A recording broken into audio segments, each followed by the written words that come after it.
That is the sound of America today. Millions of people in all 50 states protesting, making their voices heard. Speaking up, it's letting the world know that we're Americans, we love our country, we don't approve of what's being done. Lancaster, York, Harrisburg, and other central Pennsylvania cities all included in that call to action, saying America is no place for a king. But there's still a show of force by the president.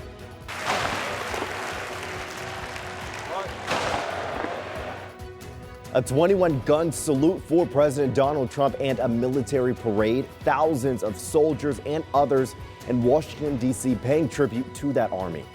I'm a veteran, but I believe in service to country, and truly our country has the greatest history on the planet of the world's greatest fighting force. And amid the political messages, political violence. 2 Minnesota lawmakers shot. Authorities have just announced who they believe is responsible. We have all angles covered on this major news day in the country.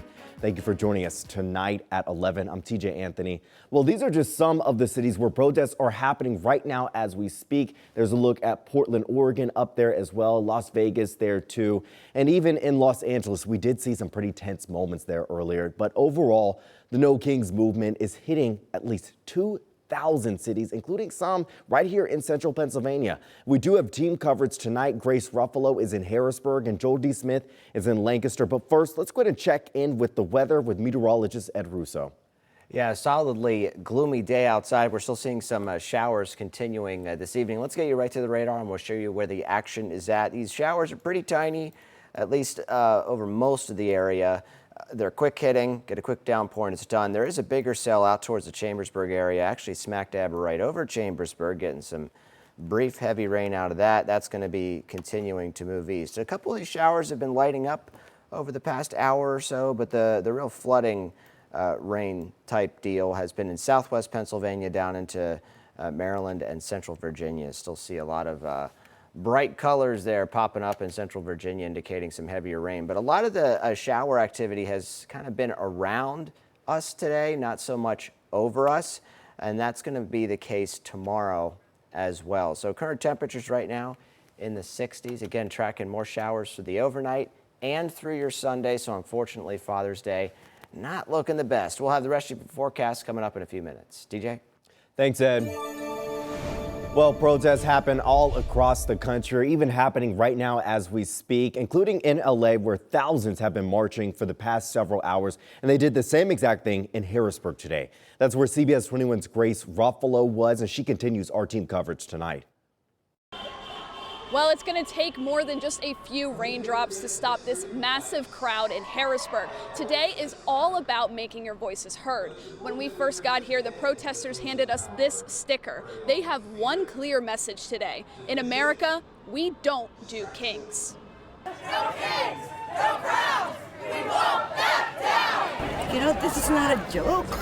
This is everyone to step in, independent, Republican, whoever you are.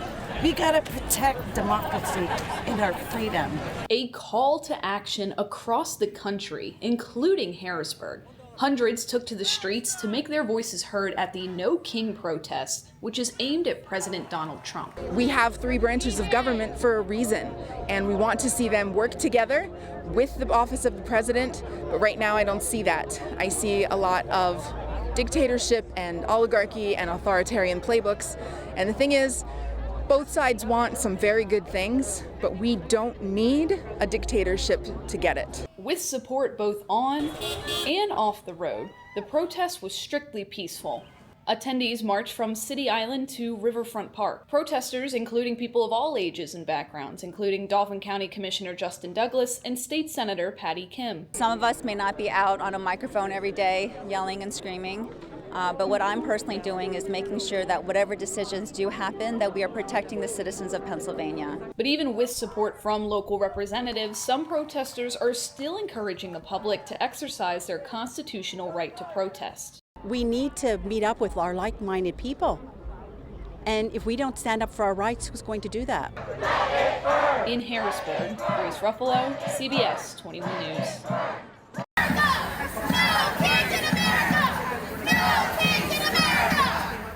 And Harrisburg was not the only place where protesters lined the streets today. They were also out in other parts of central Pennsylvania. You could see right here, hundreds in Continental Square in York. So this demonstration started around 10 this morning. We do know it went for several hours, peacefully, I should say.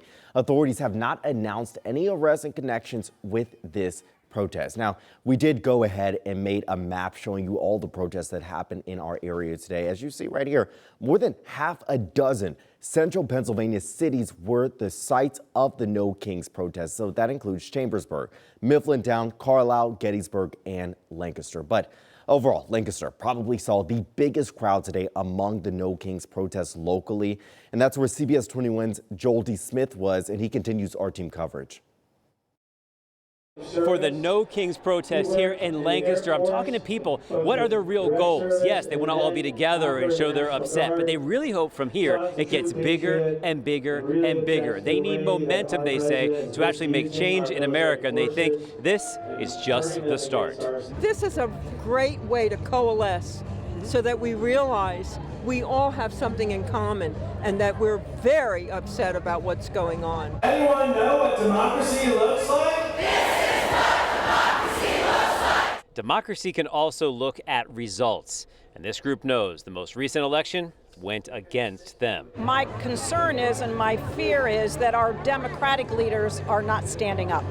You hear all the Republicans speaking every day, but where are our Democrats? We found one in the crowd who says he sees this political period in our history right now starting to look familiar. The actions that we're seeing from the Department of Homeland Security, from ICE, means that we are at exactly as critical a moment as we were in the 1960s during the Civil Rights Movement, and whatever is going on, it has to come to an end. The organizers say they don't need violence to get to that end, and even though some of the signs are very aggressive, most of the messaging is not. Love, not hate, makes America great.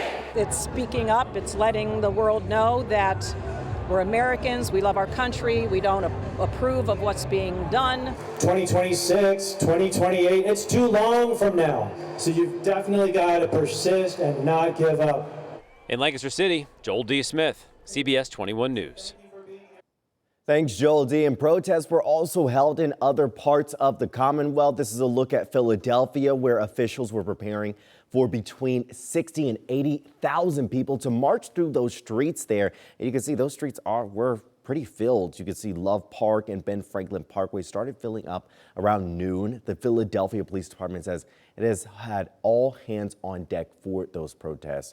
And let's head to the west of this state, where more than 1,000 people filled downtown Pittsburgh for the protests as well. So officials say protests in Pennsylvania have stayed mostly peaceful. Ahead of today, Governor Josh Shapiro did call for everyone involved to stay peaceful. He said anyone who causes chaos will be prosecuted.